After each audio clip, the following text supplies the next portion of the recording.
A person who acts on impulse will never, ever be free. Read that again. Because most people don't realize that they're not making choices, they're reacting. And reaction feels like freedom until you look at the consequences. Impulse isn't random.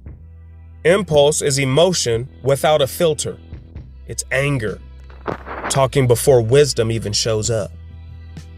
It's comfort, choosing now instead of progress later. It's saying yes because no feels uncomfortable. And when impulse is in control, well, you already know.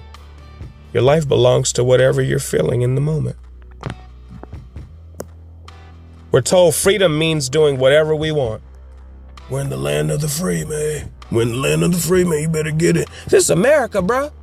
Man, I had a dude tell me, he said, man, this is America, bro. And he was not from America. But anyway, get back to it. We're told that freedom means doing whatever we want, but that's not freedom.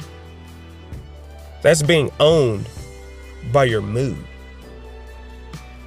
Because if your happiness depends on how you feel today, you're not free. You're reactive.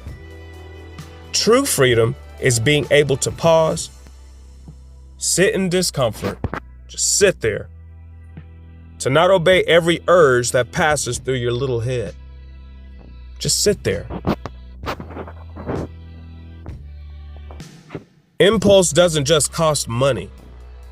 You know what it really costs? Trust, opportunities, relationships, self-respect. Every impulse decision whispers the same thing later. Man, I should have really thought about that. I want to cuss and be like, I really should have thought about that. But it's the truth. Man, I should have thought that through, man. I sat up there. The strongest people, they're not loud.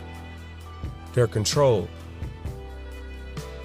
I'm working on that because I try to get loud for YouTube. Like, oh man, maybe people might take me seriously, but it's like, honestly, dude, just be yourself. Strongest people aren't loud. Sorry to,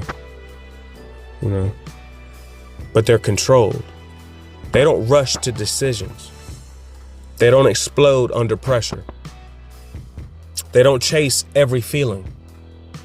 They choose. And choice is power. Every time you resist impulse, something subtle happens. You gain leverage over your own self. Self-control, just like the Bible asks. The Bible just asks for you to control yourself. You prove that emotion doesn't even own you, at least not anymore. And once you trust yourself to pause, your life stops swinging wildly based on mood. Start with the moods. You're only doing it because it's a mood. Man, I'm crunk. Man, I'm so happy right now. I'm elated. Let me go get that. Oh, I'm gonna go get her this. I ain't bought so-and-so. I haven't shown up in a while. I'm gonna show up on impulse. Think about it. Most people don't need more confidence. Most people.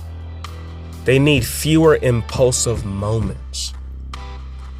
They just need an ordinary day to be an ordinary day where you did not act on impulse today.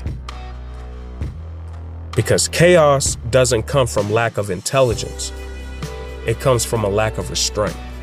I'm gonna say that again from the person who's listening in the back acting like they're not listening.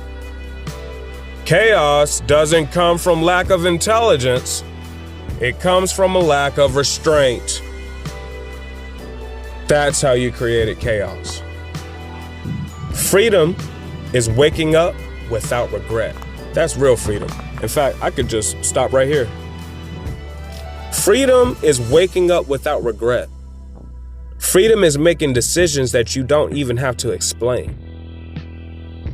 Freedom is knowing that your life isn't being steered by frustration, It's not being steered by impulsive thoughts. It's not being steered by comfort or fear or the feeling that you're not good enough.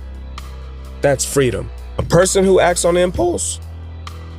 A person who acts on impulse will never be free. But the person who can pause, who can sit with discomfort, who can wait, that person becomes unshakable. Impulse, it feels good for a moment, but discipline feels good for a lifetime. Choose wisely.